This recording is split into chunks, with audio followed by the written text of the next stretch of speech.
Max, welcome to the Bitcoin Infinity Show. Thank you very much. Hi, Knut. Happy to be here. Yes, and we're also very happy to have you here, a Bitcoin Max and a Bitcoin Maxi, and also with orange hair. So as you pointed out before, and I love that. Like, you don't get more Maxi than that, I guess. Could be true, yes. Yes, and Luke is also with us today. That is very good because we are going to talk about the 21 energy heaters thingies. That is one of the things we're going to talk about. And these are Bitcoin miners that are also used for heating people's homes. And I'm going to dox Luke here and say that he received one the other day and he's figuring it out and heating his home. He's living on the North Pole, actually. So he's above the polar circle, and he's fighting polar bears like every day, except for an afternoon in August. And so I think he can find a lot of uses for such a device. Yes. I think so too. So before we get into the weeds of that and we talk about all this stuff, can you give us and our listeners a TLDR on yourself, who you are, how you found Bitcoin, how this company was started, all the things, please. Okay, yeah, happy to do that. I'm Max from 21 Energy. I'm the co-founder together with Lukas Waldner, and I'm the CEO of 21 Energy. The whole thing started like that. I'm living in Austria, in the Alps, quite a little bit higher. So I have also a lot to heat, maybe not as much as Luke, but I have to. A few years ago, I was burning 2 liters of diesel fuel every year to heat my home. And that was really expensive. And I got into Bitcoin 2017 with the 2017 cycle. And luckily I stayed and also got rid of my shitcoins. And now I have full Bitcoin Maxi. And then I started Bitcoin mining in the living room. And I felt that these Bitcoin miners get really, really hot. And I thought maybe I can heat with them. So I built a heating device and heated my home with Bitcoin mining, and it was much cheaper. I saved literally 4,000 euros compared to heating oil, and saved 10 tons of CO2 emissions. And in my head it was, okay, that's an absolute no-brainer. Why is nobody doing it? And the answer was pretty easy, because there are no good devices you can just simply buy. You have to build them yourself, and that's how the journey started 2 years ago. All right, and tell us a bit more about these devices. Like there's 2 main types, right? If I understand the website, right? Mm-hmm. And we have the Oven and the Oven Pro. These are Bitcoin miners, which are super silent, and that's why they are Bitcoin heaters. So basically, Bitcoin miner is really, really loud. It's like 90 decibels. That's like having a motorcycle in the living room, and that's not very comfortable to heat with that. So the biggest challenge is, how do we get Bitcoin miners super quiet? And the fundamentals why it works is because every single watt or kilowatt hour you put into a Bitcoin miner gets converted with 100% efficiency into heat. So there are no losses by doing the calculations. So you have a multi-dimensional energy use. So you put 1 kilowatt hour of electricity into a Bitcoin miner or a Bitcoin heater, you create 1 kilowatt hour of heat. And at the same time, for example, with the Oven Pro, you will do at the same time 40 trillion calculations or hashes per second.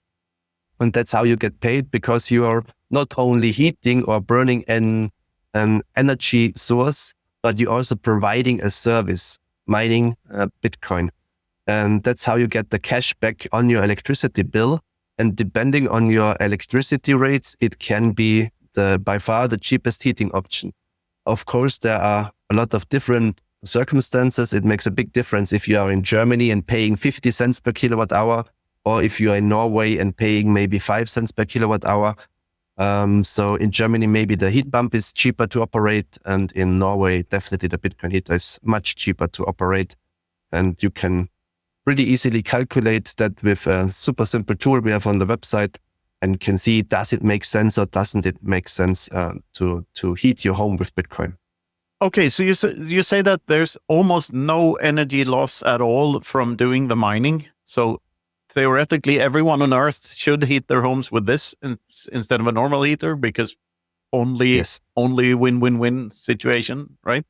So how does that work? Like I guess the thing that sounds like a motorcycle in the ASIC are the fans, right? The cooling of the system. So like, how does that work in this heater? How does it? What's inside that octagonal box? Like, are there a lot of fans in there? How do you get the heat from out of the miner and into the room, so to speak? Air resistance is an exponential function, and the normal Bitcoin miners are produced to have maximum energy density in a Bitcoin mining farm. So it's not optimized at all for noise. It's optimized for energy density in a mining farm. So they have very small heat sinks, and to get rid of so much heat over such a small surface area, you have to push through a lot of air in very high speeds. And that's why you need the super fast spinning fans. And what we do is we take these Bitcoin hashboards and we install much, much larger heat sinks with much more surface area. And we install also completely different fans. They are much larger and can push through a lot more air with way less RPM, rounds per minute. So essentially our fans spin like nearly 100 times slower, depending, of course, of the heating level, as the normal fans. And that's how we get to 35 decibels. Like the Oven Pro is in the heating level 1 to 3 as silent as a fridge, as a good new fridge, and you nearly can't hear it. And that's how we do it. Much larger surface area on the hashboard, much slower spinning fans, more fans and larger fans, and way slower spinning fans. That's how we do it. So you're big fans of big fans, you could say. Yeah. Yes, exactly. Yeah, that's super cool. And how do you, like, how easy is this thing to connect to a mining pool or whatever? Like, how much is this product for? Like, it's obviously not for your average normie, but how much for the slightly above average normie is it? Our goal, and I think we are pretty far, but maybe Luke can say something to that afterwards.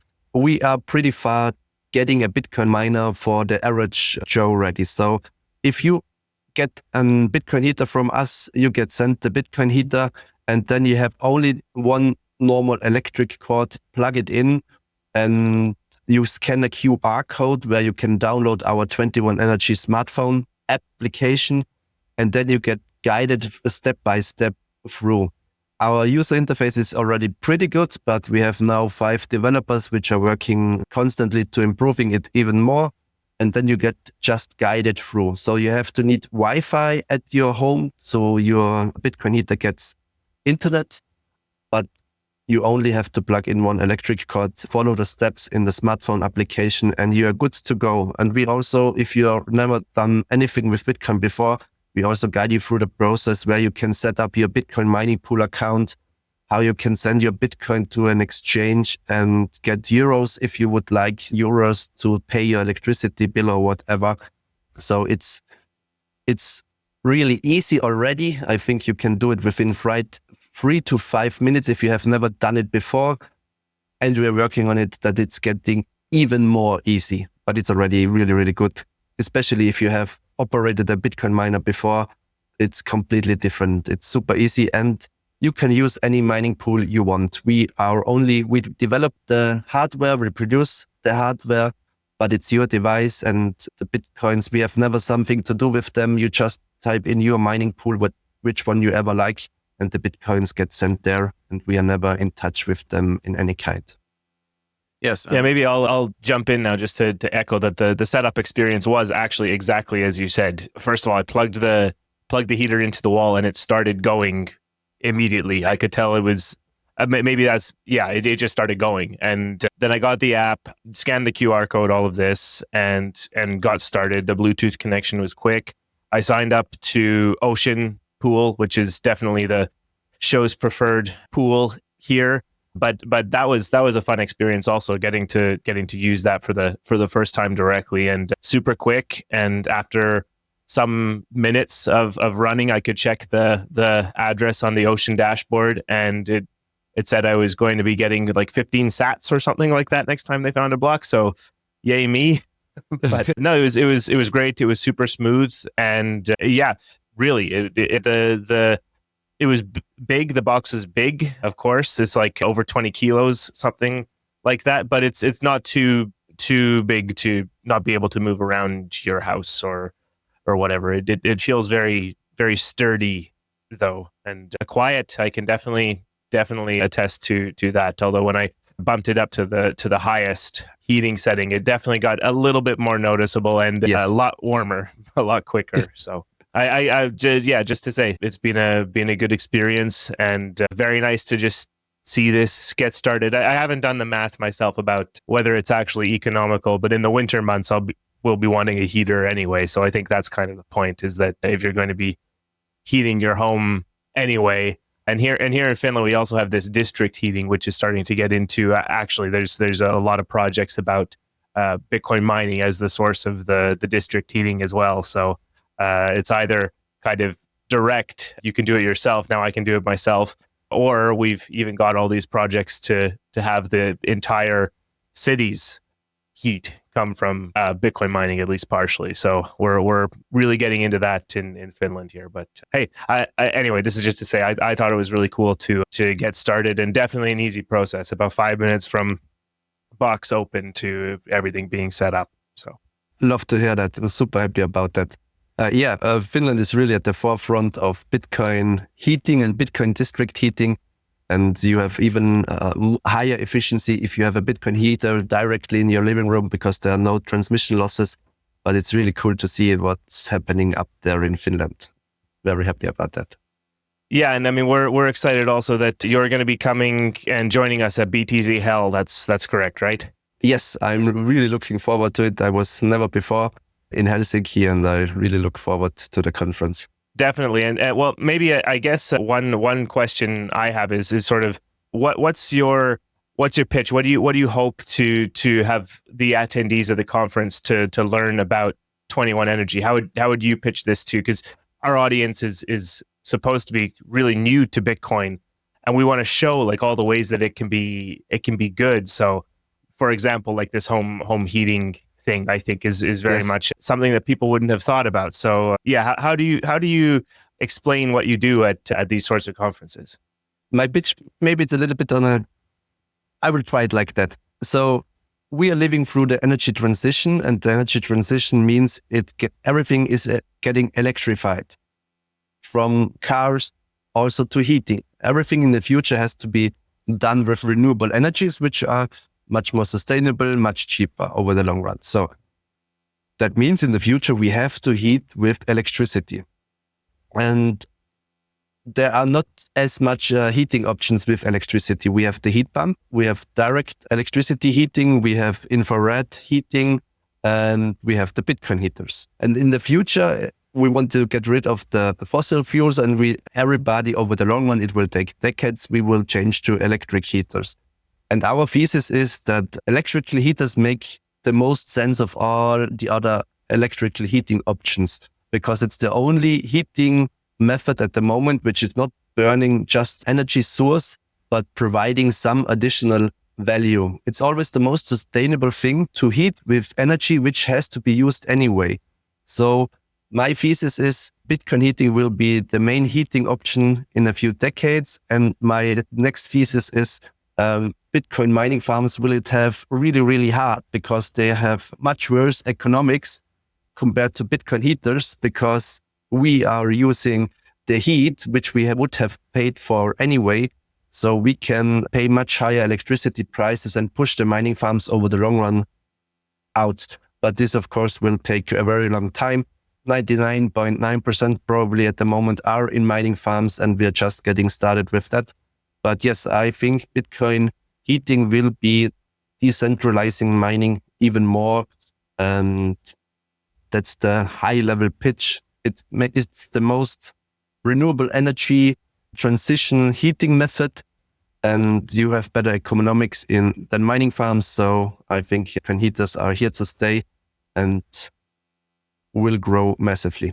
Yeah, I love this optimistic outlook. And it's something we talked to with Kenobi at the Nice Hash conference in Slovenia.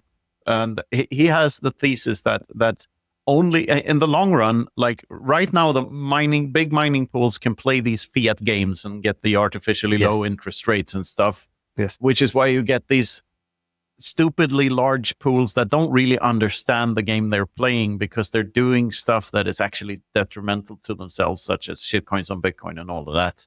And like the narrative we're trying to push here as educators or whatever you call us is that you cannot really call yourself a Bitcoin miner if you don't know what block you're mining on. Like then you're just a mere hash salesman and not an actual miner. So whatever pool you connect to, make sure you know what you're mining on, because otherwise you might be contributing to something that is actually not the saying everything is good for Bitcoin is semi-true. There are things that are less good for Bitcoin and things that are more good for Bitcoin. Knowing what block you're mining on is one of those things. But his thesis was that every single one of these more fiat-minded pools will run out of business sooner or later, simply because the reward goes down. And if your miner isn't also having some other use case, like heating being the most obvious one, like then it will be very hard to monetize it, because mining is such a competitive game. Like already now, it's the difficulty adjustment is really the beauty of that. It's hyper competitive, free market on steroids type thing, right? So what are your thoughts on that? I 100% agree. I was with Kenobi 2 days ago in Lisbon, and we were talking also about that. And we were also talking a lot about pools. And it's beautiful to see with Ocean Pool and the new Demand Pool that a lot of good things are happening and decentralizing mining even more, getting better pools.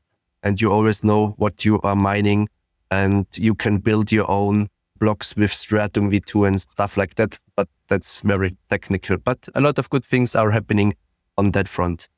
Yeah, I think Bitcoin mining without a second use case, if you're only mining and burning electricity without any additional use case and paying additional electricity to get rid of the heat, you will have troubles in the future. Of course, there will be always mining farms which will stay profitable because they are the buyer of energy of last resort. Let's say, for example, Eric from Gridless, he's doing Bitcoin mining in Africa and only takes the electricity from hydro dams which are not needed.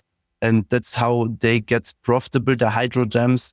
So there will be always mining farms because there is stranded energy. This will still exist, but only buying electricity from the normal grid, I think that's not future-proof at all. And if you can do so many things. For example, our Bitcoin heaters, you can also connect to variable electric tariffs. For example, in Austria, I have a tariff, and I have every single hour, I have different electricity rates. So for example, today I have 5 hours because it's very sunny and also a little bit windy in Austria. We have so much solar and so much wind energy in the grid. Today I pay 5 hours, 0 cents for the electricity because it's just too much in the grid, because we have already so much solar built out and that the grid can't handle it. And if the Bitcoin miners or Bitcoin heaters, that's the perfect flexible load. And if you connect your Bitcoin heater to such variable electric tariffs, you get a lot of additional arbitrage possibilities. And our vision is the long vision is that, for example, if we have 10,000 machines per country, we can provide flexibility, management, grid balancing, and give over energy communities. That's how it's called in Austria. We can give our customer the electricity for free, the customer is mining Bitcoin for 0 cents electricity cost, and 21 Energy is getting paid for the grid balancing services, ramping up and ramping down the Bitcoin heaters of the customers. If they would like to join that possibility, they don't pay anything for the electricity because we are doing it for grid stability. And with these use cases, with this combination of use cases, I think normal mining farms, of course, they will have a few years left, but over the long run, if all the grids over the world will get stabilized by Bitcoin mining, Bitcoin heating, surplus energy monetization, they will have real troubles. But it's a good thing if they don't have to even consume more electricity by getting rid of the heat, and we can use it for something you need it anyway. It's an efficiency increase in the system, and over the long run, of course, efficiency will succeed and push out the mining farms, the inefficient mining farms. No, it's great. And I think this is one of the areas where you can really reach normies, so to speak, because it's kind of the equation around this is kind of undeniable that this is a way to incentivize renewables and a way to like stabilize the grids and all of that. Like all of that is, and this thing you talked about in Lisbon, it's the thing Andre put on, right? Our friend from Free Madeira, yes. where we're in the same organization there. And you mentioned our friend Eric in Africa, who our friend Joe just made a documentary about. So Joe Nakamoto, our dear friend in the Plan B stable, he recently made a very good documentary about that project in Africa. So if you Google Joe Nakamoto Africa, you'll probably find it. It's super interesting. And these are the use cases where like no one is against small villages in Africa getting electrified, especially not if they're doing it without carbon emissions. Like, and no one is against renewables being more profitable and people getting incentivized to that. Then the thing, and that is how you get the more normies on board. What they don't understand and probably won't understand is that the real environmental benefit of this is getting to a world where we demand quality over quantity. It fixes inflation, it fixes resource misallocation, it fixes political interventionism, it fixes the biggest problems in the world. But that's just almost a side effect to these more direct, like talking to mainstream media things. I think this is a real good avenue for trying to convert journalists and stuff and get mainstream media to stop spreading FUD and be a bit more happy about Bitcoin in general. Is that your view as well? 100%. I have some interesting insights in that. Like, we have two large customer segments. We have Bitcoiners, which love to heat with Bitcoin. And the large second customer segment is people with renewable energies on the roof, photovoltaics, whatever. And we made some campaigns over the last winter to push our product to these renewable energy guys. And they have a lot of challenges at the moment. For example, today, they have to pay penalties. If they put in Austria electricity into the grid, they have to pay for that because the grid is already unstable. So they had to pay to put the electricity into the already saturated grid. So they are searching for, okay, I have calculated, I will pay off the amortization period of my photovoltaics will be 10 years. And now I have to pay to put the electricity into the grid. And the calculation doesn't make any sense anymore. And then if we explain them, hey, you can just buy, for example, you don't even have to buy a Bitcoin heater, but of course, it's a good option to combine a surplus energy monetization with heating. Then you have the ultimate win situation, but you also can just buy an older used Bitcoin, refurbished Bitcoin miner, monetize your surplus energy with a super cheap miner, and then your calculation makes even more sense. So they are getting down from 10 years amortization periods to maybe 4 or 5 years with the Bitcoin miner. So you can build out renewable energies way, way faster. And we get so many cool messages from these renewable energy guys. They just, okay, let's buy a Bitcoin miner for 150 euros or something, just an old used machine. And they start Bitcoin mining because they only want to get rid of their surplus energy, and they get a little bit Bitcoin for that and change it to euros or whatever. But as soon as that happens, okay, they are mining with surplus energy Bitcoin, and then they see the renewable energy gets amortized much faster. It's really hard for them to still believe the mainstream media narrative that Bitcoin is bad for the environment. And we get a lot of really cool messages from these guys, which they get over the energy into Bitcoin, and they go down the rabbit hole really, really fast because they come over the clean energy narrative into Bitcoin. And we are super happy about that. So in the winter, we sell Bitcoin heaters. In the summer, we sell surplus monetization devices, and people get onboarded to Bitcoin over that really, really good. And I think that's a very big win for the Bitcoin community. Just provide them a solution for their problem, and they get fully automatically to Bitcoiners without that we have to do anything. Yeah, no, it's beautiful. I mean, saying that Bitcoin is bad for the environment is a bit like saying that words are bad for language or something. Like it's super obvious that it's great for every aspect of the environment when you actually see what you're doing. Because what all of these critics leave out is how much energy the current monetary system wastes. Like when we say that proof of work mining wastes energy, we are missing out like the biggest alternative cost is world wars. Really, like Bitcoin is dominant in its field, so to speak, and is becoming more and more I think it's inevitable at some point that it just becomes the world's reserve currency. And it has a consensus mechanism which is completely win-win and completely voluntary. Everyone in it has something to gain from following these rules and not fucking each other over. Like how you win the consensus mechanism of fiat currencies and become the dominant global reserve currency like the dollar is by winning world wars. That's how world wars are the consensus mechanism of this fiat system. So we're going from something completely violent to something completely peaceful. And I think that is not going to get inside the skull of your average normie anytime soon, but they might realize that they can use the surplus energy from their solar panels in a very imaginative way. And that is like a very good first orange starter, if you will, like before you swallow the orange main course. Yes.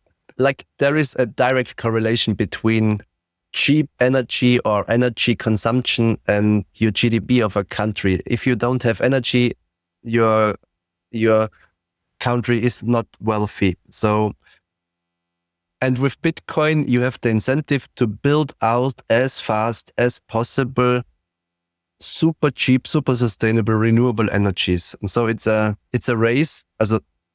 In fiat, you have world wars, and in Bitcoin, you have the race to the fastest, cheapest, most sustainable energy sources. So I think that's a pretty good incentive model. Buongiorno, or as the Americans would say, buongiorno, from beautiful Lugano. We here at the Bitcoin Infinity Show and the Bitcoin Infinity Academy think that you should take Bitcoin security seriously.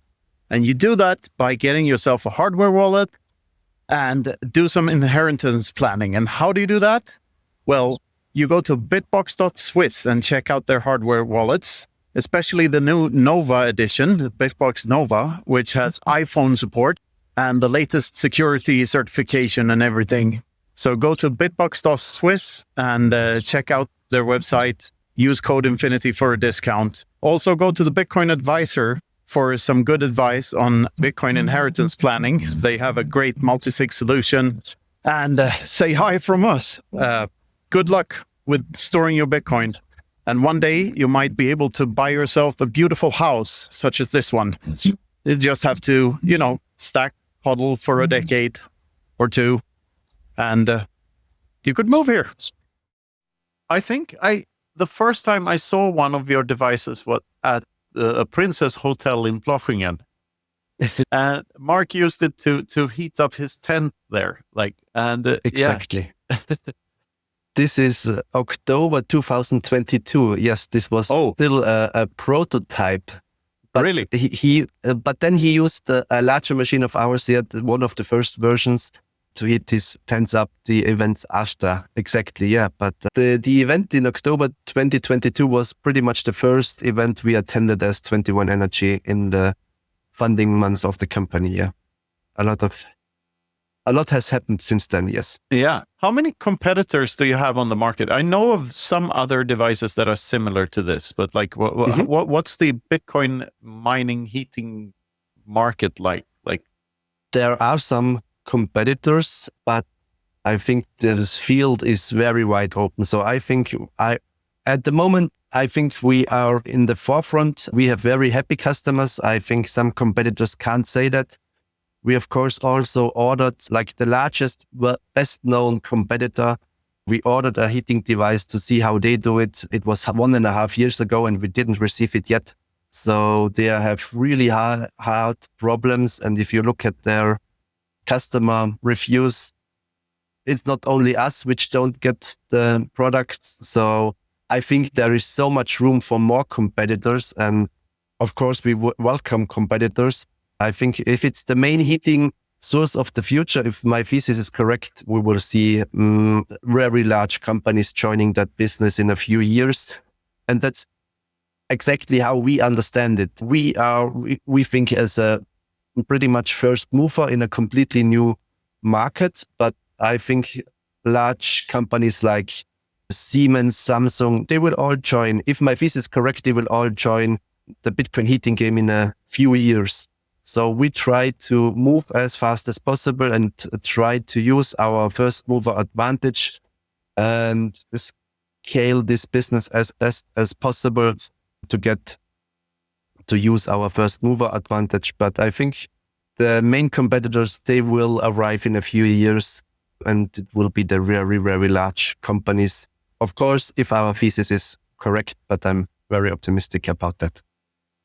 Do you have any collaboration with the Bitax people and Bert de Groot and those heating I believe a greenhouse in Amsterdam with and like growing tulips, which is hilarious in itself, like tulip mania powered by Bitcoin mining.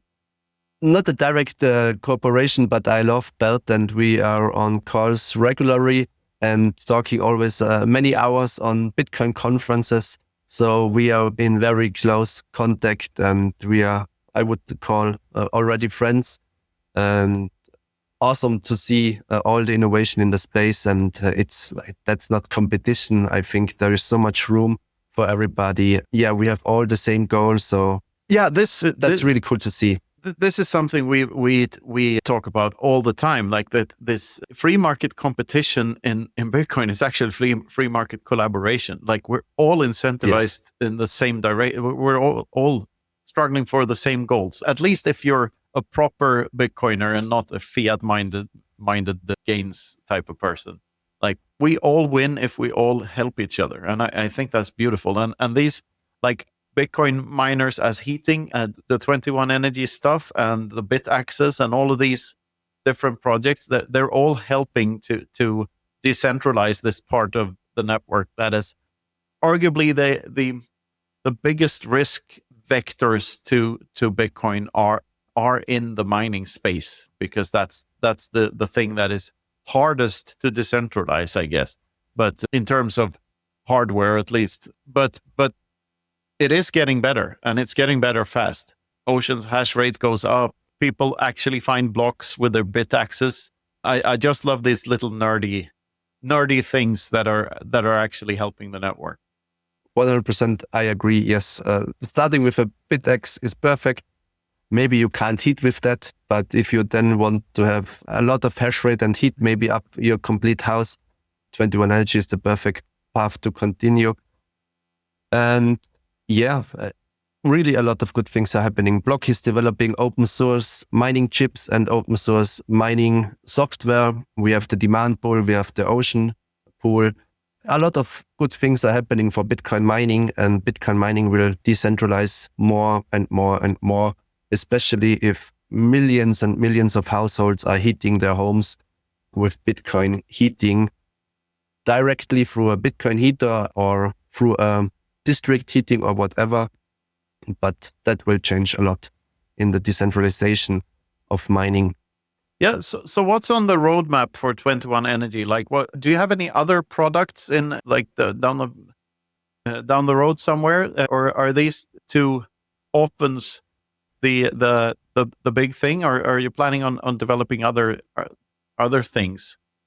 Like I said, we think we are completely at the start. If this market is going to be as big as we think, of course, we are constantly researching and developing new machines. We want to get even smaller, even more quiet, and even more smart home integrated. So your inverter, if he knows we have surplus money, it automatically starts the Bitcoin heater and stuff like that. We are working really, really hard on that part, and that's the main focus of the company.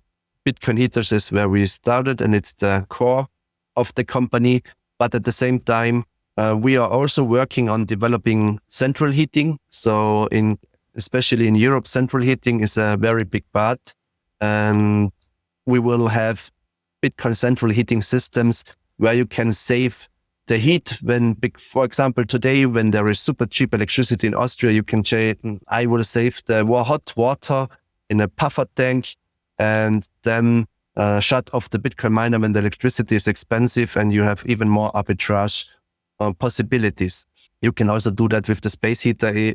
For example, today when the electricity is cheap, you heat up your home to 25 degrees, and then when the electricity is expensive, you could cool down the home to 20 degrees or whatever. And we will also have an option for that you just set your comfortable levels. Some people are willing to do that, some not, but it's definitely possible with our machines.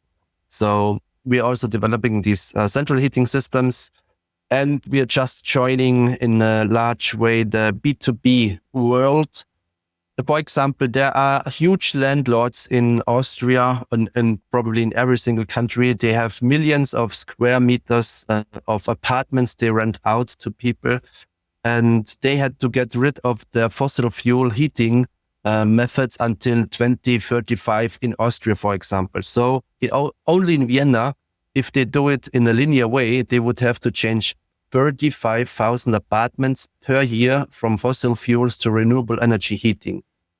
And if our goal is to have a product line for them, so we have not only single devices, but complete fleet management. The end goal would be we sell them the electricity as an electricity provider, mine Bitcoin, subsidize the electricity rate with the Bitcoin mining, and they don't even know that they are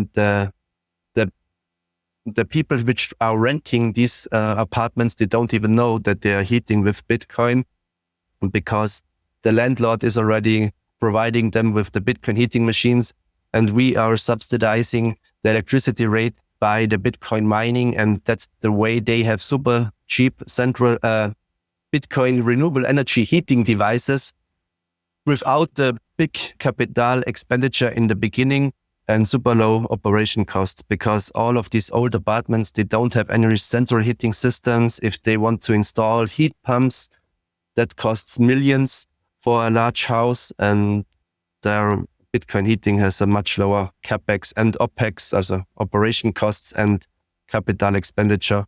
And that's a very big focus. And at the same time, we are also doing the Bitcoin mining containers for grid balancing services in Europe. There's, especially in Europe, with that much renewable energy is in the grids, there is so much possibilities for flexibility, load management for the grid. We are also pushing really hard on that in that direction. It's like in Candyland, there are so many possibilities, and it's a danger that we we are not allowed to lose focus, but we are growing really, really fast, and we are super happy about that. We have already this year, I think at the moment, 10 or 12 new employees since January. So we are growing really, really fast and are super happy because there are so many possibilities, and we are very excited about the bright orange future. Great. This transition you're talking about, like this is a political decision from the EU, really, or from the governments of Europe, and we can debate whether they are over ambitious or not. But Yes. Europe is moving in this direction where government subsidized renewables, or quote unquote renewables, because I don't think they can really be called renewables if they are subsidized, because that means the economic equation doesn't really work. We just pretend it does. But that whole debate set aside, like wouldn't be wonderfully ironic if Bitcoin mining is sort of what saves that economically, and all of a sudden all of these ginormous wind farms and everything actually makes sense because of Bitcoin. So the question in here is sort of in a very roundabout way here, but do you think that can help like European politicians understand that incentivizing Bitcoin use in general is a good thing for Europe and a good thing for renewables and the environment and whatever narrative du jour they conjure up? Like, it's like, how are you optimistic about like the EU's stance on Bitcoin, or are you pessimistic when things like MiCA and stuff and capital gains tax laws and stuff are like hindering the progress? Very convoluted question, but yes, love to pick your brain on this.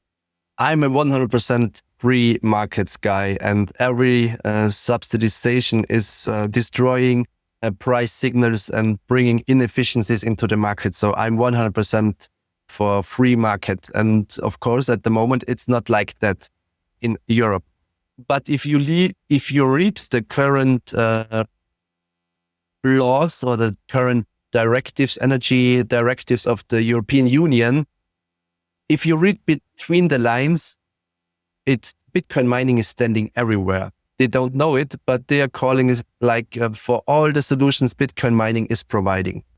And also in that regard, a lot of really good things are happening, like the European Bitcoin Energy Association, EBEA, is lobbying really hard in Brussels to not only talk to the politicians about please don't forbid Bitcoin mining in Europe, but hey, you're writing these renewable energy directives, which will get put into national law in a few years. And Bitcoin mining is standing all over that. So maybe even such technology will get incentivized. I think it's a long shot, but also with EBEA, a lot of good things are happening in that direction. So I'm super bullish about that. I think also if you stop subsidizing wind farms, because they still get paid if they shut down their plant, this will also stop because it's highly inflationary.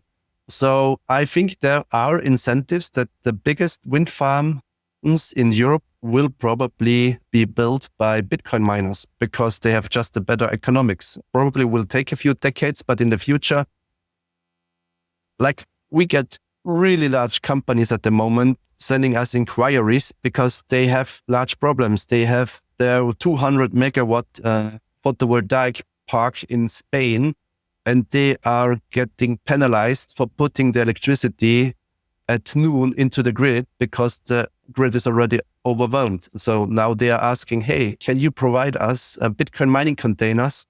And we can provide grid stability services and surplus mine our surplus energy mine Bitcoin.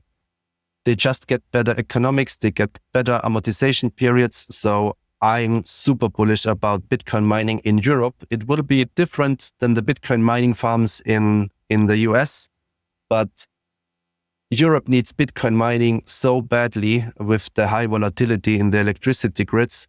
And at the moment, there's so much happening in that direction. And I'm really, really bullish about it. And with EBEA, I think also we don't have to fear the politicians too much, because if you explain them, they already wrote it down. They don't see that they wrote Bitcoin mining everywhere. If they need somebody to translate that to them, but I think because Bitcoin mining has just a better economics, the companies are choosing Bitcoin mining, and the politicians will have it really, really hard. If there is the most sustainable and the most cheapest district heating in Europe comes from Bitcoin mining, it's really hard to argue for them to forbid Bitcoin mining or anything like that. So I'm very optimistic about it, but I'm not for the central planning, which the EU is doing at the moment a little bit too much for my taste. No, there's orange magic ink between the lines. That's nice words to put it. Yeah. Okay, well, what else do we have to talk about? Luke, do you have any other questions for Max here?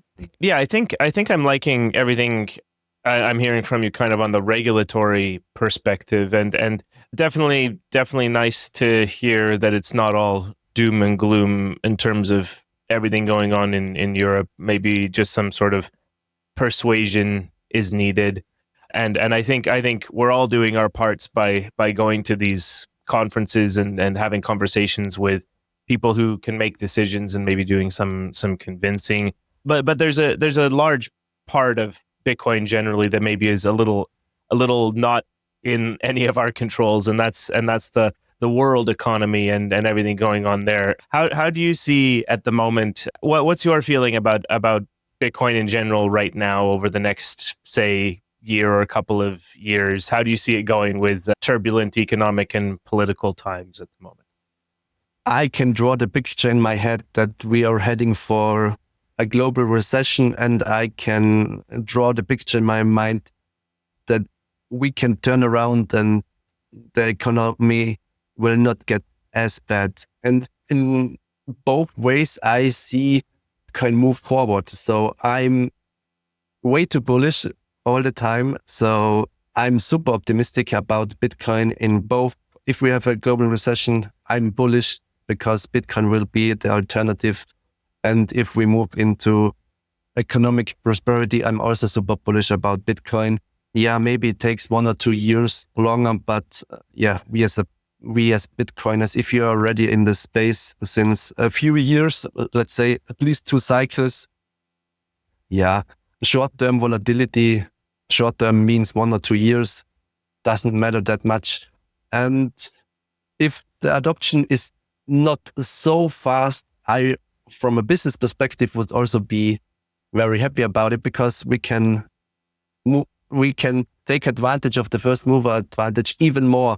Because if Bitcoin price explodes tomorrow, of course, everything will be much more aggressive. And so now we have time. We are pushing really hard, but we have time to build very good quality products and develop even better products and services.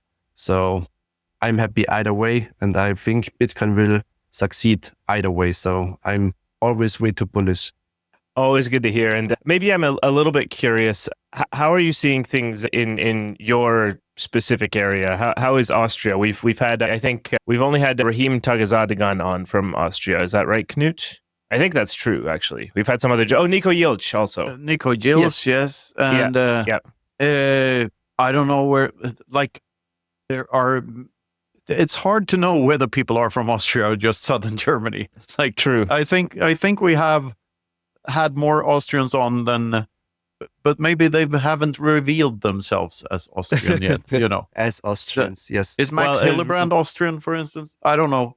I don't know if he's... and I don't think anyone else knows either. Hardly even Max himself. I don't know. This is the thing.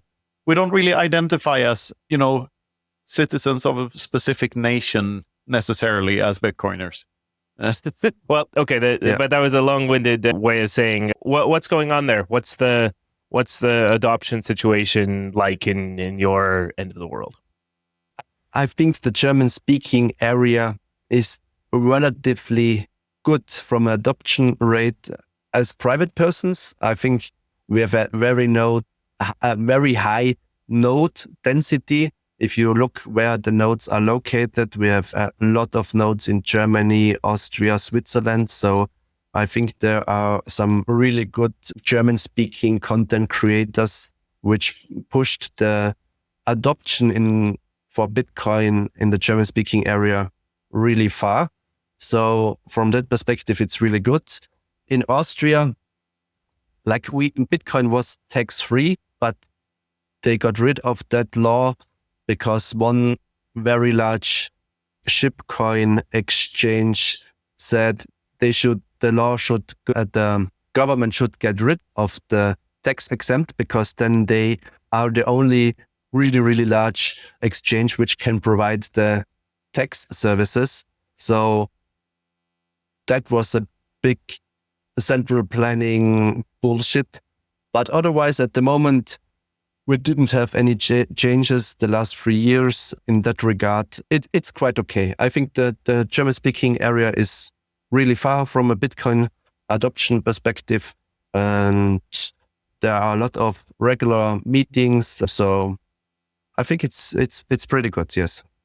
Was there also a conference was it Innsbruck or? Exactly.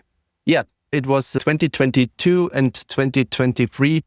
There was the BTC Innsbruck, which is directly here in my hometown. So yeah, but this conference doesn't exist in that way anymore. I don't know. Maybe it will be once again in the future, but I don't know that. Yeah, at the moment, the largest conferences in Europe are Prague, and yeah. Prague is like that part of Europe, that the central, slightly eastern. Like I love that all of those places, like southern Germany, Austria, Switzerland, and Czechia, and all of that, Slovenia, around the Alps, seems to be a lot of good thinking going on there. I mean, Austria is, not only the famous birthplace of Joseph Fritzl, Arnold Schwarzenegger, and Hitler, but if you go further back in history to the Austro-Hungarian Empire, then that whole era is like the golden age of thinkers and like big names in science and technology and music and all the arts and everything. Like you just shat out good brains there for a while, including Ludwig von Mises, of course, and the Austrian School of Economics. So in terms of I travel around a lot and I see Bitcoin communities all over the globe, right?